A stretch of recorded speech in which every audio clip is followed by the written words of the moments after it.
J'ai sous les yeux un dossier qui s'appelle Médine, Médine comme Médine à Maurice, du nom de code d'un projet universitaire qui pourrait bien faire de l'ombre, et peut-être plus que cela, à l'université de La Réunion.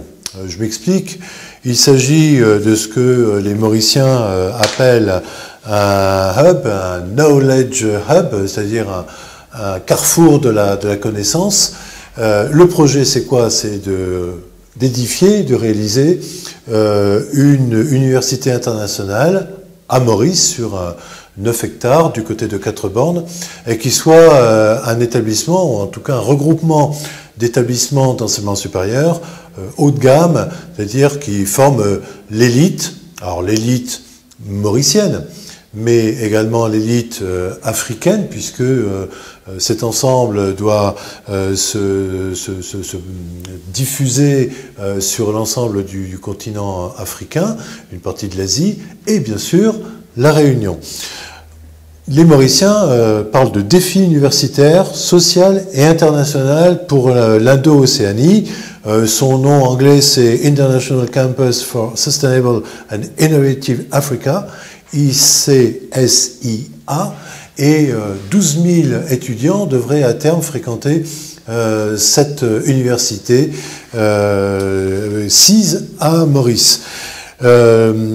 Ceux qui se sont émus à La Réunion parmi les premiers de ce projet, qui pourtant ne date pas d'hier, il date de 2015, et ses premières fondations, plus loin encore, de 2012, les premiers à s'en émouvoir, en tout cas, sont les conseillers du commerce extérieur, qui sont donc des professionnels de l'économie réunionnaise qui ont un œil attentif à ce qui se passe autour de nous, leur rôle étant plutôt d'attirer les investissements que de faire partir l'argent réunionnais, les financements réunionnais à l'extérieur.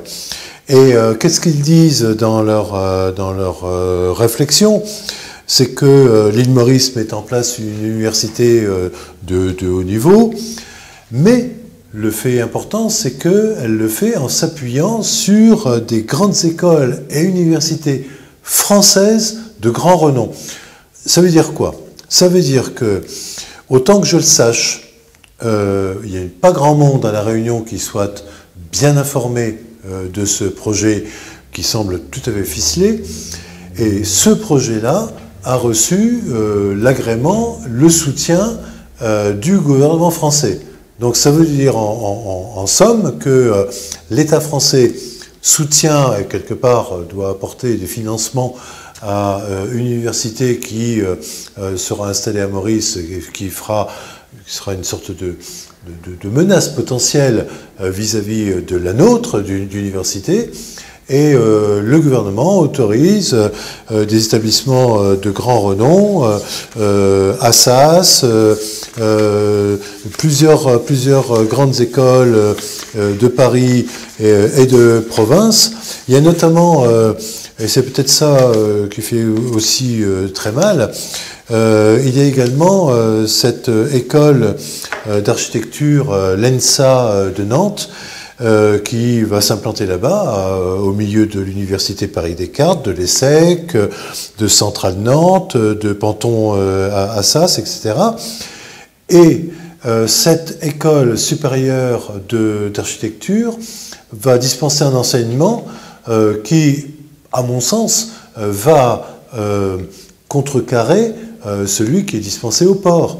On se réjouissait il n'y a pas si longtemps que ça, ici même, que l'école du port dispense enfin la dernière année permettant de boucler un cycle complet d'enseignement de l'architecture à La Réunion et permettant ainsi à des étudiants réunionnais notamment, mais pas seulement, de pouvoir accéder au diplôme en restant à La Réunion. Eh ben, tout ça, ça va être concurrencé. D'ailleurs, les conseillers du commerce extérieur n'y vont pas par quatre chemins. Dans les menaces qu'ils voient à ce projet de Knowledge Hub de Maurice, il y a la fuite des étudiants réunionnais à Maurice, brain drain, donc une espèce de fuite de cerveau de la part d'étudiants qui penseront que c'est mieux d'aller fréquenter l'élite universitaire à 40 minutes d'avion d'ici, plutôt que d'aller à Paris, ou encore plus, plutôt que de rester à La Réunion. Ils regrettent, ces mêmes professionnels, qu'il n'y ait pas de stratégie claire et affirmée de La Réunion sur le sujet. Ils craignent, ils redoutent une baisse de la qualité des étudiants de l'Université de La Réunion. Ça va avec cette fuite de cerveau, si on veut. En conclusion, il ne s'agit pas de taper sur le gouvernement mauricien qui a une vraie stratégie limpide et précise de formation de l'élite et de faire en sorte que ça se passe sur son sol, sous sa souveraineté. Il n'est pas question non plus tellement de taper sur l'État français qui estime sans doute à bon droit que faire rayonner notre fleuron universitaire à l'étranger, c'est pas plus mal.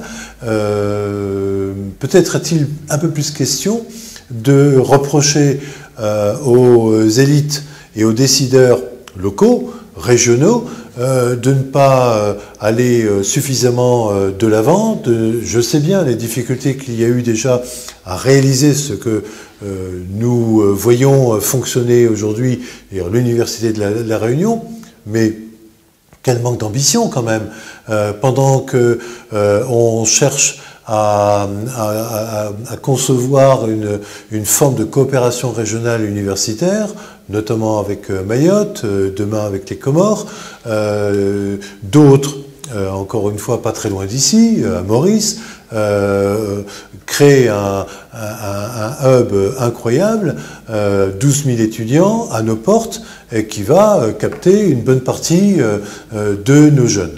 Donc il y a certainement un problème de stratégie de territoire à La Réunion. C'est pas la première fois que l'on ferait ce constat.